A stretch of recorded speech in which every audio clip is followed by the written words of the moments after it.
So far, we haven't heard back on if she's going to make a ruling regarding this delaying of permits. Who showed up here said one thing that felt good about doing this kind of event was that they felt empowered. U.S. lawmakers passed the most significant federal gun restrictions in decades on Friday, following years of false starts and failures to tighten gun laws. The uptick in violence has just been astronomical.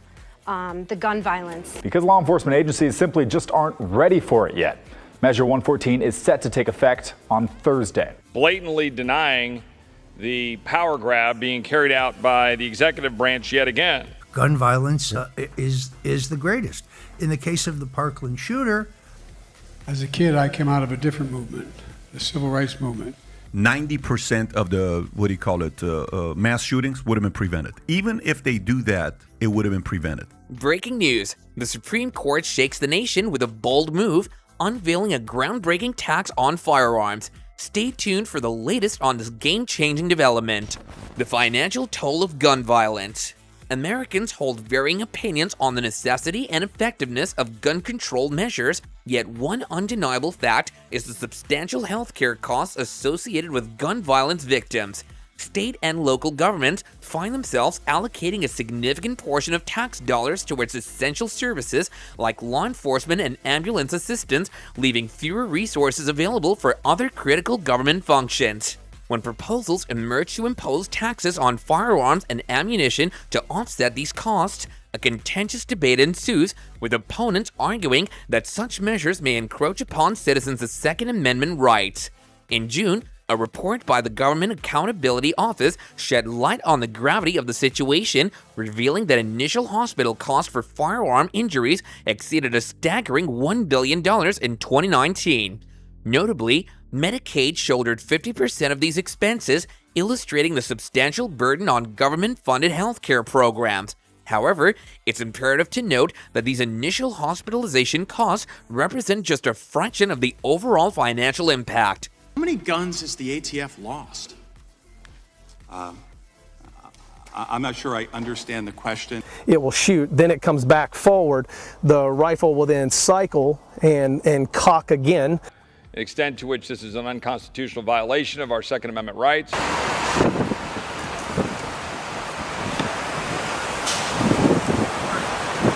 But what is also true is that it is incumbent upon the United States Congress, the House of Representatives in particular. Weim says the Missouri law exposes people to greater harm by interfering with the federal government's ability to enforce firearms regulations. The report acknowledges that there are additional costs related to firearm injuries that are not included in the initial estimate.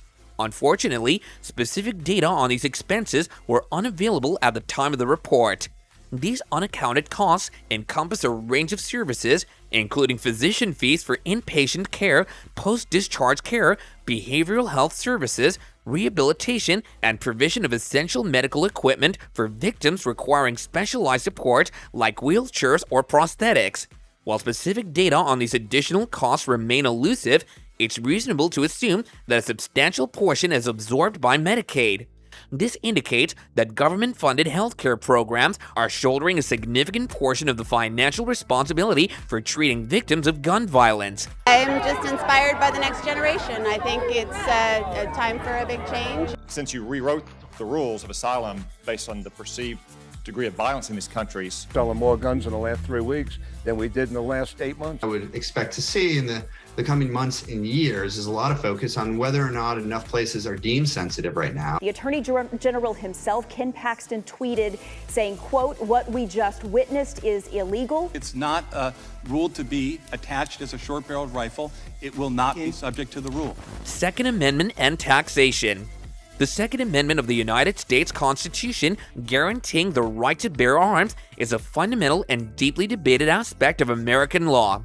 Unlike certain other rights, like marriage and voting, ownership of firearms doesn't trigger strict scrutiny if subjected to taxation or regulation. The landmark Heller decision by the U.S. Supreme Court clarified that the Second Amendment grants eligible individuals the right to own a firearm for the purpose of protecting their home and for self-defense. This ruling specifically overturned a District of Columbia regulation that prohibited law-abiding gun owners from keeping a functional weapon in their homes for defense. However, The Heller Court also emphasized that, like all rights, the Second Amendment isn't absolute. It's subject to limitations as articulated in a series of court cases and legal opinions spanning back to the nation's founding. The court stated that the right conferred by the Second Amendment doesn't extend to the unfettered ability to possess and carry any type of weapon in any manner and for any purpose. This perspective harks back to the 19th century, when courts routinely upheld state laws that prohibited the concealed carrying of weapons even in the face of challenges based on the Second Amendment or its state equivalents. The court's decision reinforced the notion that long-standing regulatory restrictions on firearms are considered presumptively lawful. This includes laws preventing firearm possession by individuals with felony convictions or mental illnesses, regulations barring guns from schools and government premises, and laws that establish various conditions and qualifications for the commercial sale of firearms. But for me, and for most of you, here's what it really is. It's an important first step. When somebody bump fires, think of this as a bump fire stock and able to move. To be clear, this wasn't based on violence. This is based on threats specifically to individuals, on gangs. I don't really see the purpose of letting other people that don't really know what harm they can do. You specifically said that. But I said... What does mandatory mean? I'm trying to say that... Does it mean that prosecutors get a choice? When it comes to taxation, long-standing taxes imposed on firearms and ammunition are evaluated on the same basis as regulations. This means that they're subject to the same legal framework and considerations. This approach reflects a broader legal principle that aims to balance the individual right to bear arms with the government's interest in maintaining public safety and order. Taxes on firearms and ammunition can serve multiple purposes, such as generating revenue for public services or implementing measures to regulate the ownership and use of firearms.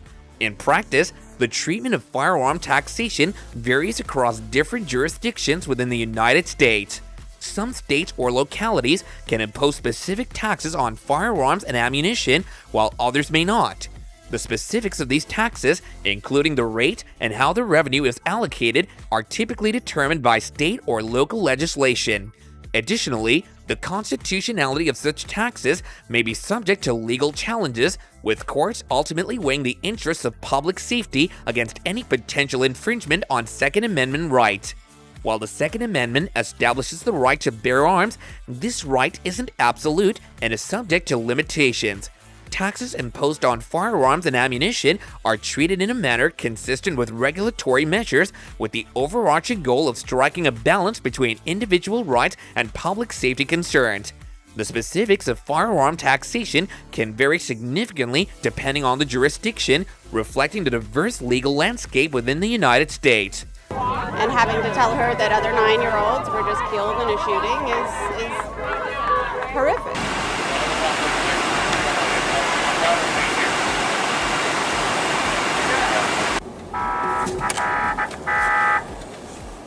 Affect us here, and it was such a breath of fresh air for the Second Amendment people. June of 2021, you changed the department's asylum rules so that it could apply to individuals with significant gang violence. 59 times, and then, harmed a bunch of other people, 500 and something. To do anything about what the president is doing to exercise that authority unconstitutionally, as was the case with student loan. Firearm taxation, history, and impact. Since 1919, the federal government has imposed taxes on the sale of firearms and ammunition, a practice that persists in contemporary times.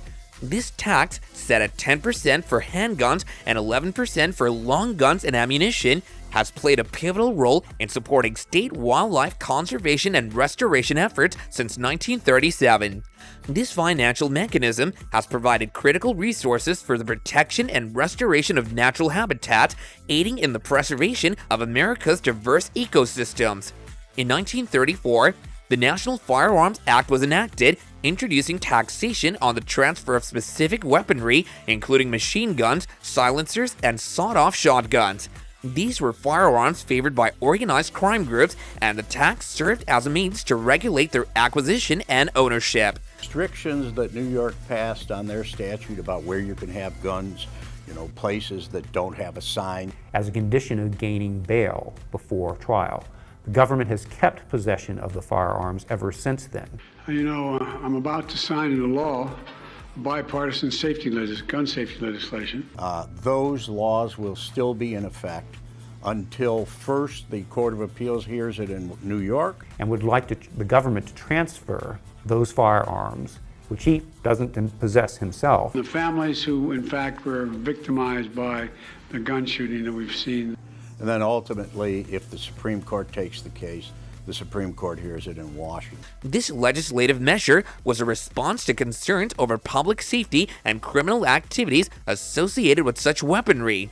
The history of firearm taxation extends even further back. Beginning in the mid-19th century, a minimum of 9 states and territories implemented taxes on individuals who possessed, carried, or even used firearms. Some states included exemptions in their tax laws, often for military-grade weapons. In one state, the tax was structured incrementally, providing an exemption for a person's first 3 guns while levying a tax on any additional firearms owned. Most apparent here a defense of the Second Amendment, which this most certainly is. Wime says the Missouri law exposes people to greater harm by interfering with the federal government's ability to enforce firearms regulations.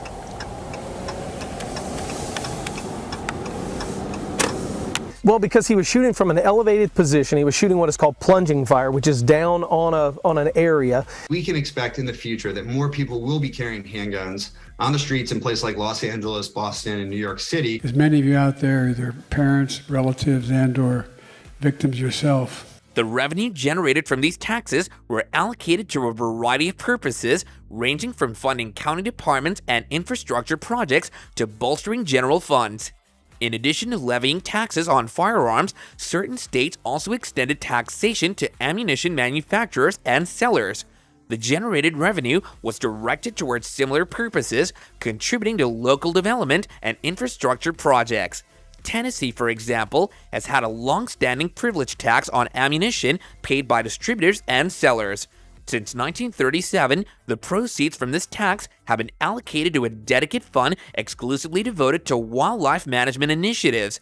This illustrates how firearm-related taxation can serve a dual purpose, both regulating firearm usage and contributing to critical conservation efforts.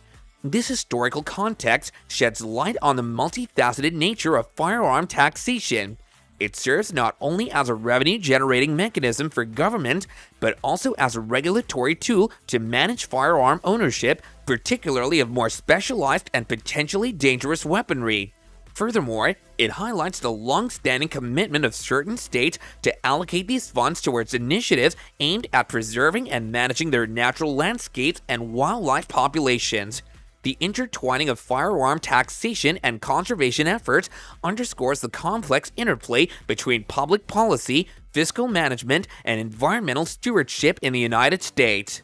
Because people buy hundreds of guns legally and then they sell them illegally. Inventing the pistol stabilizing brace to help his friend, a disabled combat veteran, at the shooting range. You gave testimony that the brave ATF agents are the ones showing up at 2 a.m. after a burglary. Do any of my colleagues on the other side of the aisle give a whit about separation of powers? Connecticut delegation, which is incredible. I think on this issue and many others, you're the best delegation in the United States. Because they like the outcome of the policy. The banning of a piece of plastic. ATF agreed to, in 2012, should not be under the jurisdiction of your rule. Details of the law, but folks, listen at home. Here's a quick summary of what this law is doing. It's already allowing taxation to control firearms. The Second Amendment, a cornerstone of American constitutional rights, doesn't prohibit states and localities from imposing taxes on firearms and ammunition. However, it's essential that such taxes aren't set so high that they render gun ownership financially inaccessible to the average consumer. This would go against the spirit of the Second Amendment, which aims to safeguard the right to bear arms without undue burdens. While taxing firearms at a flat rate may assist states and localities in dealing with the exorbitant healthcare costs associated with gunshot victims, it may not necessarily lead to a significant reduction in gun violence. The key to achieving this lies in influencing the behavior of gun owners. While gun control regulations could potentially impact behavior, it's akin to trying to control an angry bull from its back. A more practical and likely effective approach would be through a meticulously designed tax structure. Leveraging the tax code to influence taxpayer buyer is not a novel concept. States may incentivize consumers in the market for a new car to opt for an electric model over a gas-powered one by offering generous tax incentives for the former. This practice demonstrates how taxation can serve as a tool for encouraging certain behaviors that align with broader societal interests. Furthermore, revenue from firearm taxation has been utilized for nearly a century to support conservation efforts. This prompts the question, why shouldn't revenue from such taxes be directed towards protecting human lives? Given that the Second Amendment doesn't prohibit taxing firearms, a well-constructed tax system could serve as an effective means of regulating the availability of specific types of guns, including assault weapons, simply by increasing the cost of ownership. No guns were lost. They were stolen by an individual who's now in prison. And of course, we've got a lot of criticism over this. So why is it not a machine gun? In areas that are poor, mostly minority, there's a mass shooting. Congress wants to change the law and come up with a new interpretation, then ATF will follow that new interpretation. She proves you can run for office ending gun violence in the South and you can win. AK-47 is an automatic Kalashnikov model of 1947. You can prevent the next tragedy. You can save life. You can save families in the process. Thought it just like, wow, it doesn't fit the definition, it doesn't fit the rulings, but we better run this up the chain. Some months later, during an ATF audit, I was told the background check was now a non-approval. This approach could potentially diffuse opposition to gun control measures that use the Second Amendment as a shield against reform. Implementing a tax code-based strategy could shift the conversation away from being perceived as a violation of rights and towards one that upholds gun owners' rights while mitigating the negative societal costs associated with gun ownership. A tax on guns could also provide incentives for responsible gun ownership. This could involve offering tax deductions for owners who engage in responsible practices, such as participating in gun safety classes, investing in gun safes for their homes, or storing their weapons at federally licensed firing ranges. These incentives not only promote responsible ownership, but also contribute to a safer and more informed gun-owning community. In assumption, utilizing the tax code to regulate firearms ownership is a nuanced and potentially powerful tool in addressing gun violence and its associated costs. By carefully designing tax structures, policymakers can encourage responsible gun ownership while also generating revenue to offset the societal expenses incurred by gun-related incidents. This approach provides a balanced path forward that respects the Second Amendment while prioritizing public safety. Are demonstrating that blind loyalty to Speaker Dade Phelan is more important than upholding their oath of office. Might end up being a message amendment because the President of the United States will almost assuredly veto it. Would you please quit telling this committee that the brace has changed and that's why you did the... The ATF is not supposed to make law. That is supposed to be left up to Congress. Or just take it off and store it far away. You'll be safe. Curbing firearm accumulation. Mass shootings, often perpetuated by individuals with a significant arsenal of weapons, present a pressing concern in contemporary society. One potential avenue for addressing this issue lies in the implementation of an excise tax on firearms, a measure that could be strategically structured to alleviate some of these concerns.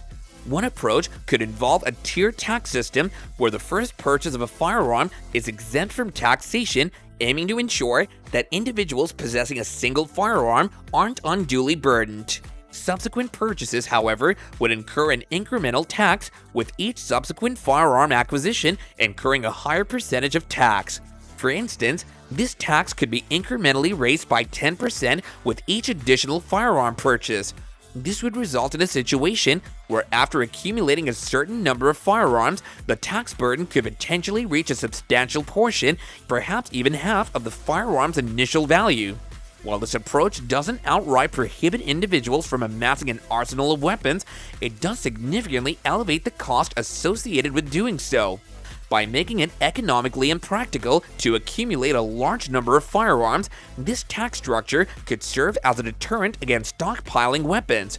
To implement such a system effectively, it would be imperative for all gun sellers, including those operating at gun shows, to be mandated to issue and document an official certificate of title for each firearm purchase.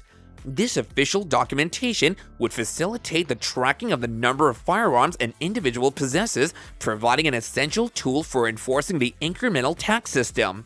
This measure would enhance transparency and accountability in firearm transactions, ensuring that the tax structure is implemented and enforced consistently. Or you have to remove it or you become a criminal, and people get worried about that, you know? To actually make laws without congressional approval. They're really there to enforce laws. It could make criminals out of law-abiding citizens, and they've done that in the past. It's illegal to own unless you have a permit or a tax stamp. The ATF decided to change a regulation or an interpretation of the regulation, and so they may just want to SBR right off the bat. It's important to note that the approach outlined here is just one example of how an excise tax on firearms can be structured.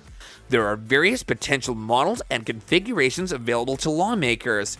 The primary objective is to demonstrate that there are several viable routes for policymakers to consider when crafting an excise tax system.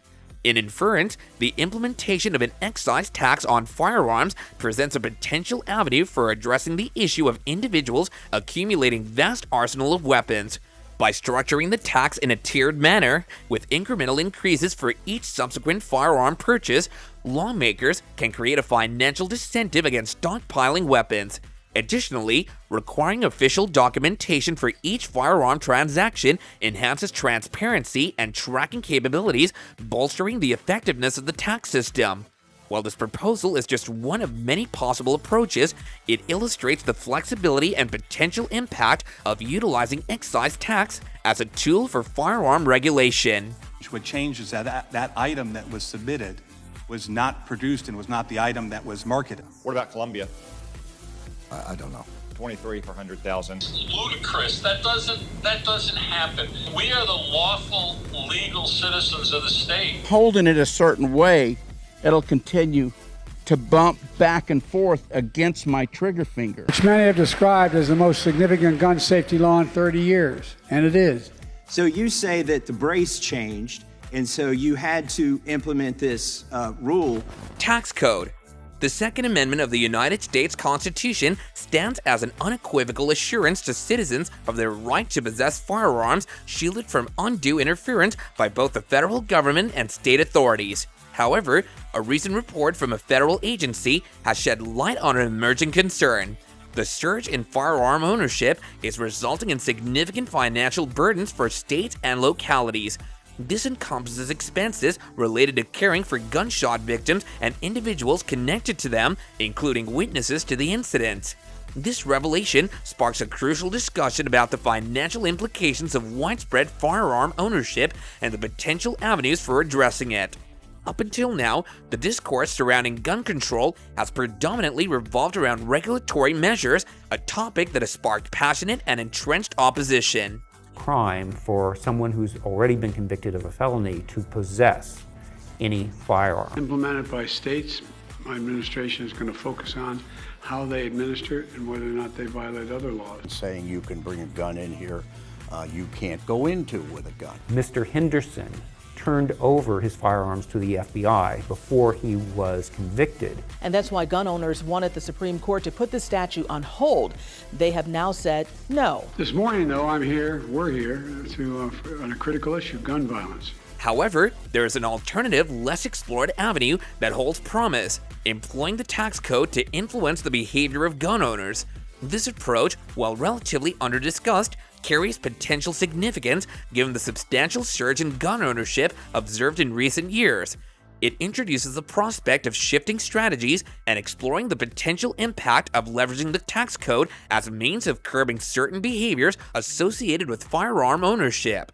The rise in gun ownership has not only impacted individual liberties, but also brought about tangible economic consequences for states and localities.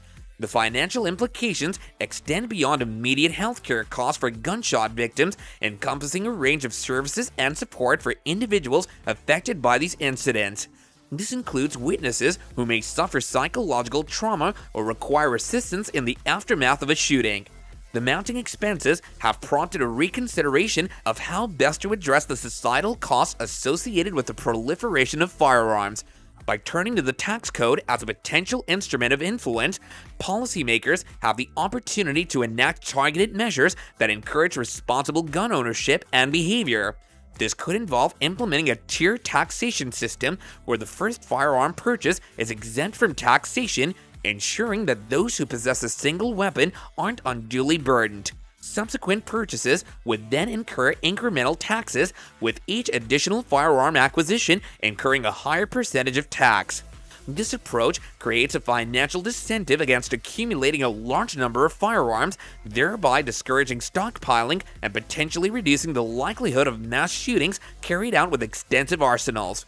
Brace that this letter was responsive to. Are you telling me that this brace is exempt from your rule? We are not finished. We are not finished.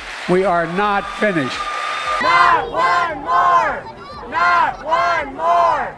Not one more! The most serious readily provable offenses in cases where mandatory minimums are present because it's not warranted. You're not exempting the same brace that you gave this letter to. If the brace is submitted, we'll classify it. Conventional wisdom was we would never get any Republicans to support gun legislation, period. Are ones where, in fact, it's most likely that they should be bringing the highest and mandatory minimum.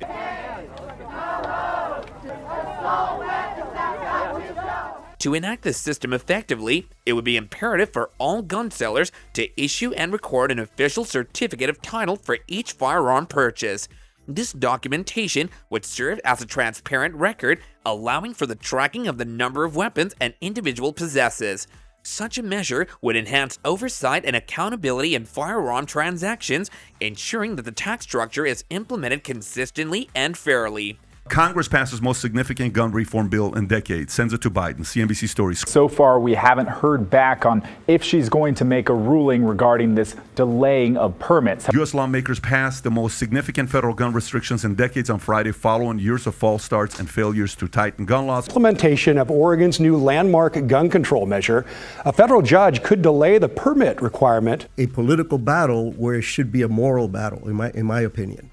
We have the right to defend ourselves. For gun purchases by 2 months. It is part of Measure 114, which voters passed in November. Criminals will always find guns. Absolutely. And it is the cities with the most restrictive gun policies in the country. Because law enforcement agencies simply just aren't ready for it yet. Measure 114 is set to take effect on Thursday. California's AB 28, a response to gun control rollbacks. AB 28, recently passed by the California state legislature, represents a significant move in response to federal judges rolling back various gun control measures. This legislation aims to make firearm ownership prohibitively expensive for Californians. The bill introduces an additional 11% tax on vendors and federal firearm licensees, or FFLs, for transactions involving firearms, ammunition, and what California terms precursor parts. This tax is in addition to existing federal, local, and state taxes. In practical terms, any tax incurred by businesses is typically passed on to consumers, and this situation is no different. Businesses are unlikely to absorb the extra 11% tax, so consumers will bear the brunt. For instance, if your current sales tax is 9%, adding an extra 11% brings the total sales tax to a staggering 20%. This means that for every $100 spent, an additional $20 goes towards taxes. It's evident from the bill itself that California anticipates legal challenges to this tax. They've included historical analogs in the legislation, drawing parallels to existing resource taxes and fees that support conservation efforts. This is likely an attempt to establish a legal precedent for the tax under the guise of public safety. However, this tactic serves as further evidence that California is aware of the constitutional implications of their actions. Get on the ground now! I'm a federal agent. 917-110-3. I'm a federal agent. Get on the ground! Field background checks could stop a lot of illegal guns going in different places in the country. Shall not be infringed, and the word infringe means by banning parts on firearms actually is against the Constitution. It takes extraordinary courage for them to stand up here and retell the story. Anti-gunners put in there to keep the guns out of the hands of lawful citizens in New York State. It had no difference to this guy. Straight up, this guy was evil. I mean, he committed murder.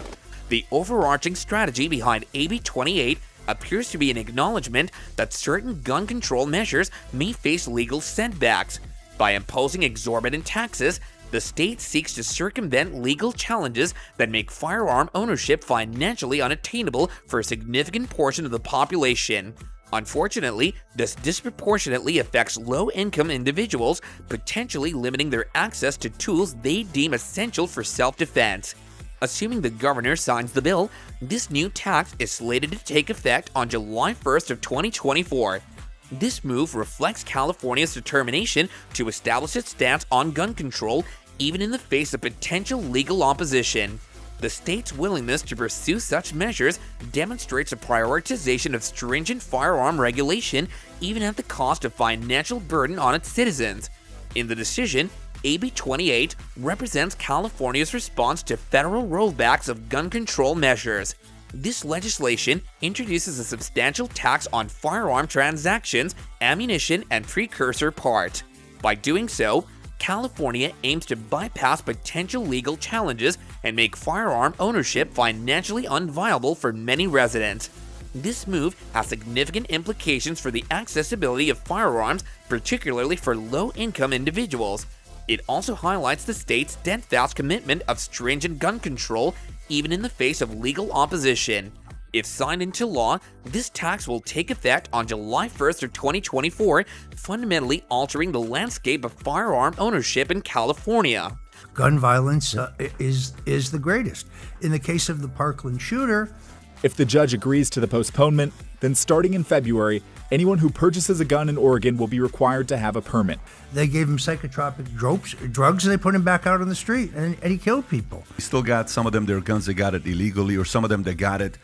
Even the kid who got it, he wasn't on any kind of medication. My executive manager is attempting to compel me to participate in an activity which placed public safety at risk. California's proposed firearm tax. The federal government already enforces a nationwide tax on the sale of firearms and ammunition, with the collected funds allocated to states for wildlife conservation and hunter safety initiatives. If passed into law, California's proposed tax would be set at 11%, mirroring the highest federal tax on guns. Democratic State Senator Anthony Portantino emphasized the urgent need to prioritize the safety of children and enhance mental health care in school districts, urging that political considerations shouldn't obstruct such crucial efforts.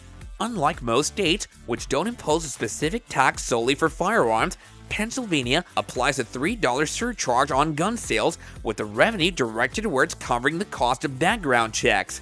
In California, fees amount to over $37 on gun sales, primarily allocated for the same purpose.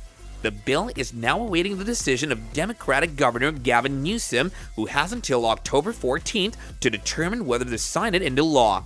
While Newsom has previously resisted certain high-profile tax increase proposals, he's also been a strong advocate for gun safety. He signed a law last year empowering private citizens to enforce the state's assault weapons ban through civil lawsuits against distributors of prohibited weapons and related parts. Assemblymember Jesse Gabriel, the bill's author, praised Newsom's leadership in gun violence prevention and expressed confidence in his support for the legislation.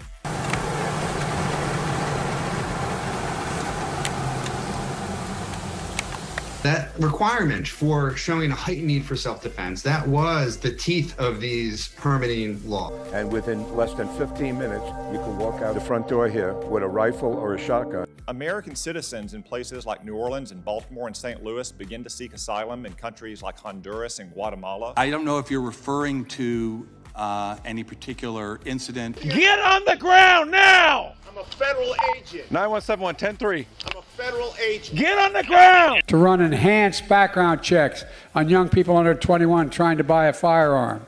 This government can protect its own people, except for 36 out of every 100,000 for murders.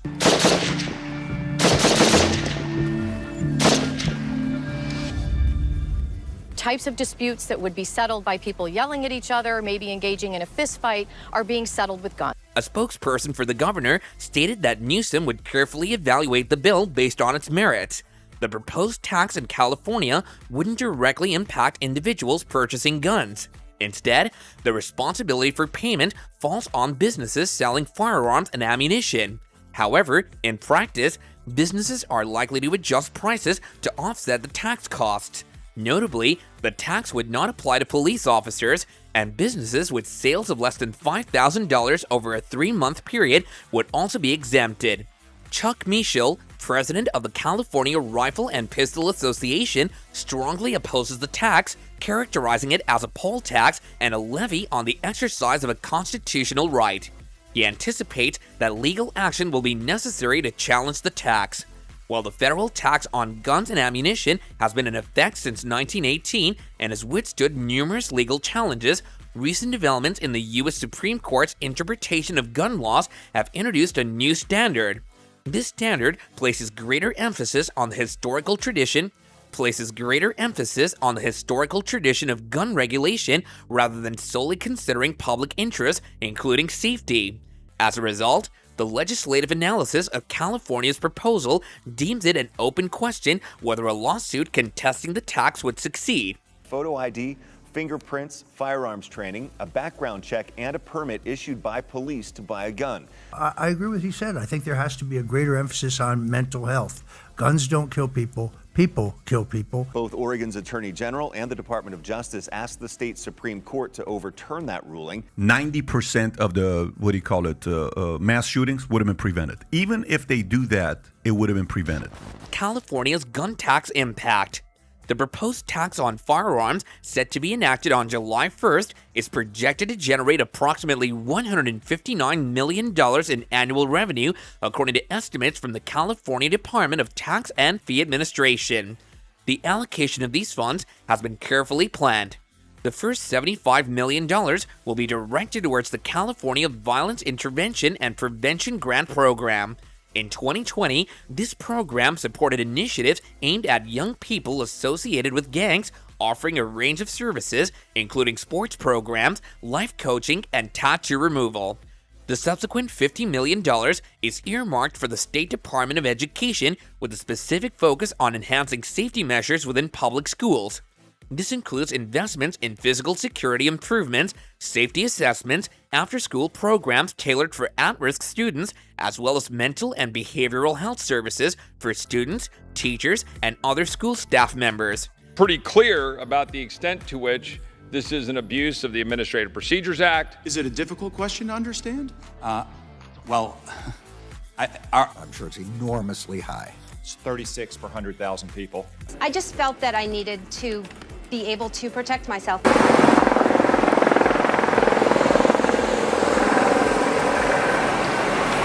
Because he doesn't care about separation of powers either.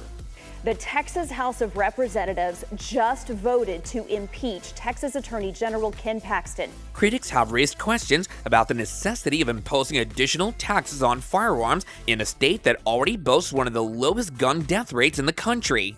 According to 2021 data from the Centers for Disease Control and Prevention, California ranks 43rd out of 50 states with 9 deaths for every 100,000 people. However, recent years have seen an uptick in violent crimes. In 2022, the violent crime rate in California increased by 6.1%, as reported by the California Department of Justice.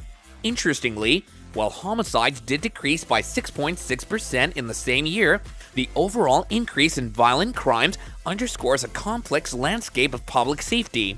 State Senator Marie Alvarado Gil, a Democrat from Jackson, emphasized the importance of legislating based on facts rather than fear.